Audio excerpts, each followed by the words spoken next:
Pillow talks taxes. He has been for over 45 years. There isn't a human on the planet with more experience solving problems on behalf of taxpayers. He wants to solve your problem whether you know you have one or not. So if you do have a tax problem, call the office or visit TaxHelpOnline.com. If you do not have a tax problem, then your current tax problem is taxes themselves. So let's get into the policy issues of the day. The main one being IRS staff reductions. We know that the IRS has been devoid of some of their previously allocated funding. Their overall manpower has been diminished. Where are we at with that? The National Taxpayer Advocate just released her mid-year report, and she talks about what she considers to be the number one problem that the IRS is facing right now, and that's staff reductions. The IRS has lost roughly 20,000 employees. That's roughly 20% of the work. She's concerned that if the IRS does not start hiring workers back, particularly in the area of taxpayer service, then there's going to be a problem coming up here with the 2025 filing season, which starts in April of 2026. So she's beating the drum about the lack of taxpayer service personnel. Taxpayer service personnel are responsible for two things. Number one, answering questions that people ask on the phone when they call in. This is heavy call volume during tax filing season where people are calling the IRS and they're asking for help. What do I do with this line? How do I report this? Can I deduct that? Those are the kind of questions they field. And then, of course, return processing. All right. We still have a number of tax returns that are filed on paper form every year that need to be processed by hand by the IRS. That number is diminishing every year, but there's still a lot of returns filed in that fashion. And so Aaron Collins, the National Taxpayer Advocate, is concerned that the IRS might be shorthanded. Now, in addition to that, it is true that the Trump administration is working to claw back the $80 billion appropriation that the Biden administration gave to the IRS as part of the Inflation Reduction Act. That was $80 billion worth of funding. Congress already clawed back about $20 billion of that, but we're still talking about $60 billion in supplemental appropriation, which the administration is working on cutting back. But now the key is, how is the IRS appropriating the resources they have right now? And I have maintained all along that, frankly, they're misappropriating those resources because they're spending too much time and too much energy toward enforcement,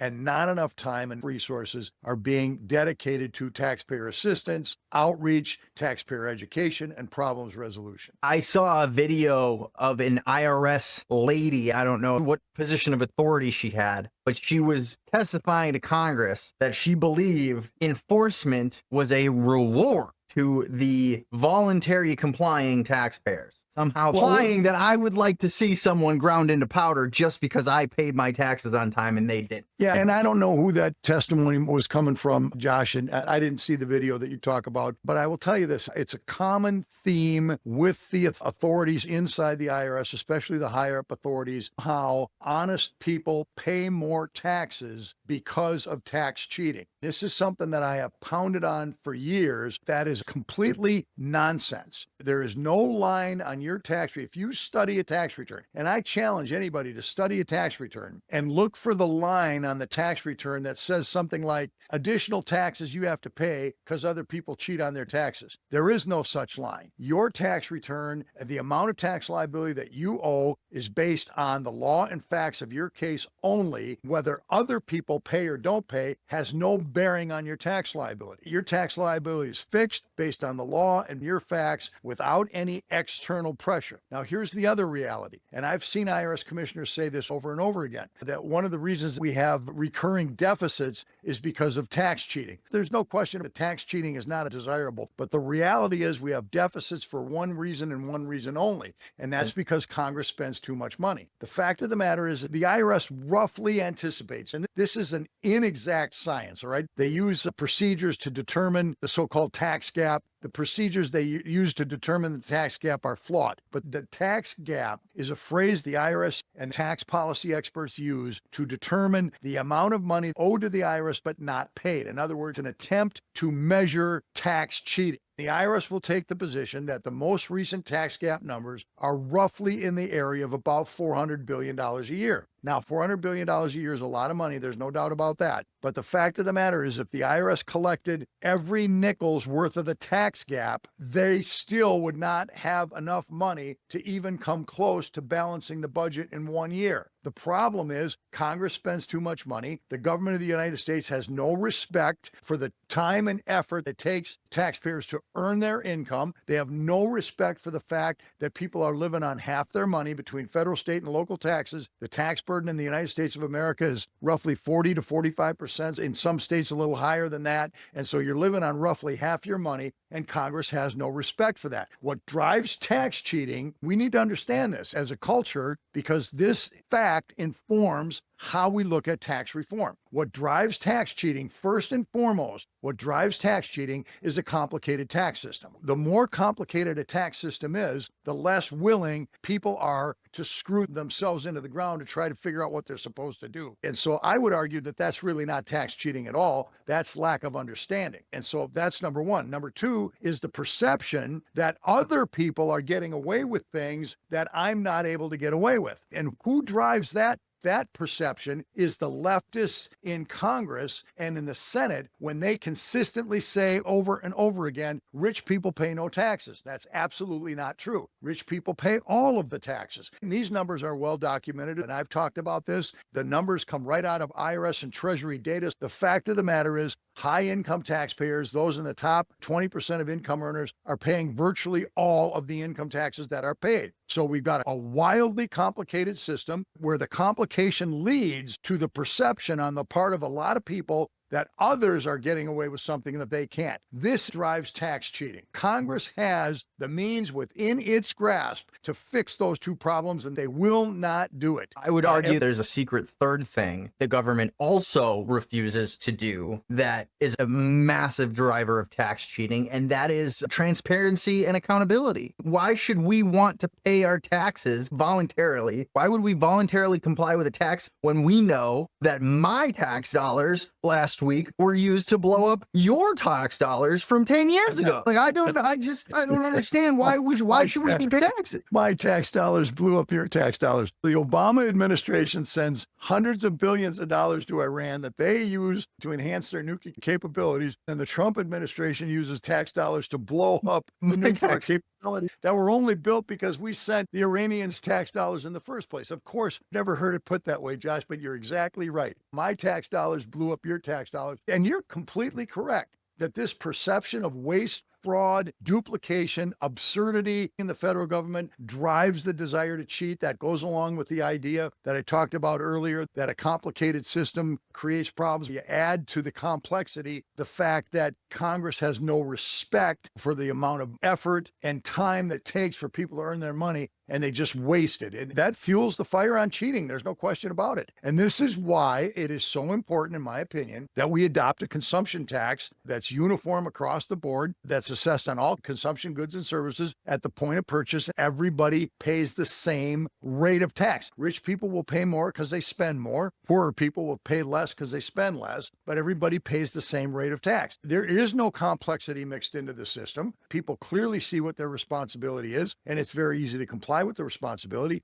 And then there is zero perception, Josh, that somebody is getting away with something that I'm not getting away with. When everybody pays the same rate now, not the same amount, then everybody has the clear picture that everybody else in the marketplace is paying their taxes. And we eliminate that idea that someone's getting away with something. Heavy on the justice for all part right there. I like that. Yeah, no question about it. So what we're seeing now with the National Taxpayer Advocate, she's issued her report. She's talking about a significant drop of about roughly 20%. What her chief concern is, as I said a minute ago, is the drop in the number of taxpayer service personnel, and that's 22%. But here's the thing that is not talked about when we're talking about processing tax returns and the size of the IRS. During this debate over the reduction of the Internal Revenue Service, and people are crying out, we're losing IRS employees, how can we function without these IRS employees? And they compare us to the 1990s. The IRS, at their high watermark, had roughly about 115,000 employees, right? That's a lot of employees. During the 1990s, virtually virtually all of the federal income tax returns that were filed with the Internal Revenue Service were filed on paper. A great number of those workers would sit in rooms and key punch the information on a tax return into the IRS's centralized computer system, what they call their master file databases, right? So people were physically key punching these tax returns, and a data processing individual at a service center might have a stack of tax returns 2 feet thick on their desk, and they would have the responsibility of key punching the information into the computer for those returns that day. This was massively labor intensive during the 1990s. Tens of thousands of 115,000 workers were doing that key punch data entry processes. Well, Josh, in the 1990s, fewer than 10% of the tax returns that were filed with the IRS were filed electronically. They didn't have the technology. Now here we are in 2005, and about 90% of all of the tax returns that are filed with the IRS, well, it's not quite that high. Let's call it 85%. Numbers are a little higher for business tax returns, or a little lower for personal tax returns, but they round out to, let's call it 85% of all of the income tax returns that are filed with the IRS are filed electronically. You don't need the hand data processing to process those tax returns. So we got roughly 110 million business tax returns, roughly 162 or 3 million individual tax returns, right? Let's call it 85% of those are filed and processed electronically. We simply don't need the manpower in the IRS's processing centers to do this work anymore. So it is not a crisis. The number of employees in the IRS today is dropping compared to what it was in the 1990s. It's not a crisis. During that same period between the mid-1990s to 2023, roughly $11 billion was spent by the Congress on the IRS's technology upgrades. They call it business systems modernization.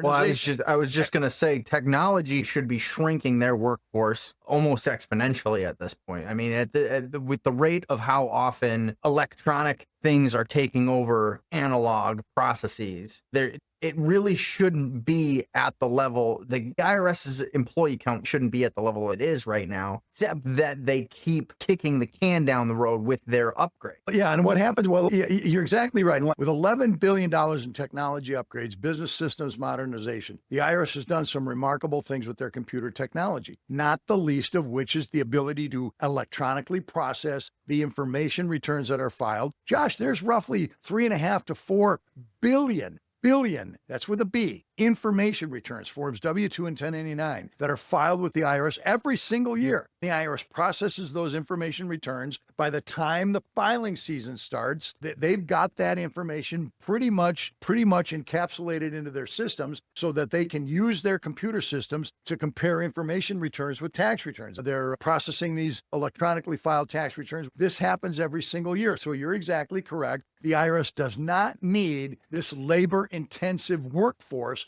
to key punch these these various tax returns into the system. I'll tell you where they do need people. They need people in taxpayer assistance, outreach, education, and problems resolution. So, for example, the Office of Appeals had at the beginning of this year roughly 18,000 employees. It is projected that they will be down to roughly 1,350 employees by the end of 2026. The appeals office needs to be staffed because anytime you have a dispute with the IRS, you appeal that dispute, you appeal your case, your appeal goes to the IRS's Office of Appeals. The appeals officers that work there and the staff that work there have as their written job description to negotiate some kind of a settlement with the taxpayer. So it is vitally important to have that function staffed. The Office of the Taxpayer Advocate is another function that is vitally important to have staffed. The Office of the Taxpayer Advocate operates as a liaison between the IRS and the taxpayer. So when normal channels fail, you're a citizen and you can't get the IRS to answer your mail concerning a problem, for example, you can go to the Office of the Taxpayer Advocate. The Taxpayer Advocate will get involved. They'll make sure that your complaint gets to the right function within the IRS. They'll make sure that your problem gets solved. I'll tell you, over the last 25 or 30 years, I've used the IRS's Office of Taxpayer Advocate with great success and